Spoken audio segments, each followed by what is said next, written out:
one of the things that Harold was saying about the effort to try to frighten people, to convince you not to get involved. Claude and myself, we've done a lot of work in support of the San Francisco 8. Claude both of us, I can't even describe all the work that we've been doing. But one of the things that kind of brings this point home is, I guess it was around last spring, the government started turning over hundreds of thousands of pages of discovery material to the defense team. And buried in that material, or maybe not quite so buried, were emails that Claude had sent and that I had received about doing organizing work around these brothers. Okay? Now, it's kind of hard to understand how those emails have anything to do with whether or not the charges of murder and conspiracy to commit murder some 37 years ago are or are not true, right?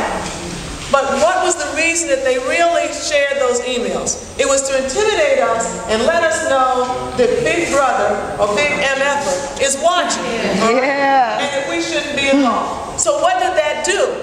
You know how frightened Claude and I got? We rolled up our sleeves and said, oh, we'll work just that much harder. Yeah. Which is exactly what we did. Yeah.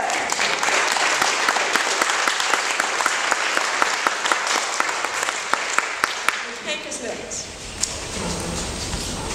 I just want to say something about, we say this is a San Francisco 8. Actually, it was a San Francisco 9 because we lost our brother, John Bowman, in 2006. The brother transitioned, and I've always felt that it was as a result of the torture that he endured in New Orleans in 1973 that forced him to do things that he would not have ordinarily have done and say things he would not have ordinarily said if he'd had a choice. And he couldn't live with that. I know the brother, he didn't sleep. You know, I never saw him get into bed and go to sleep. He always took little naps and stuff, but he was always working, you know, and he was driven, I think, well, I know he was driven because I've known him that long. He's always been driven, but even more so after what happened to him in 1973. So we still have the brother with us wherever we go. His spirit is still with us. I know wherever he is, he's assigning tasks to somebody. You know, and he's assigning tasks to us. He drives us still. So then we also have Herman and Bell and Jalil Muqaddim that are still locked up. We're trying to get those brothers transferred. We're trying to get the conspiracy charges dropped against them. That's still ongoing, and we need your support to help us make this happen, just like he helped us get out on bail. I heard RB say the bail was $5,000. Well, they initially wanted a $10 million bail, not $5 million. They wanted a $10 million, and I think that was even ridiculous to them. So they backed off and dropped it to $5 million, and then, it was reduced further by the judge, who obviously felt that the case didn't merit that kind of a stiff bail. And he made it not necessarily reasonable, but something that was within our ability to attain. So that's why we're sitting here today, because of your efforts, the efforts of the support committee and everybody that heard about this case and came out to support. That's the only reason we're sitting here today.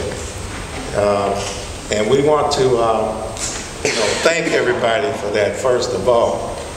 And we want to also state that the brothers that are still in there, Herman and Jalil, 37 years, that we need to get those brothers out, and all political prisoners. Political prisoners. them all.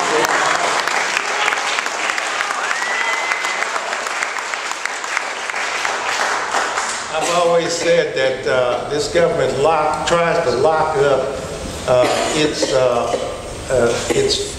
fallacies. You know, it can't face. This is kind of government that can't face its own flaws and inadequacy.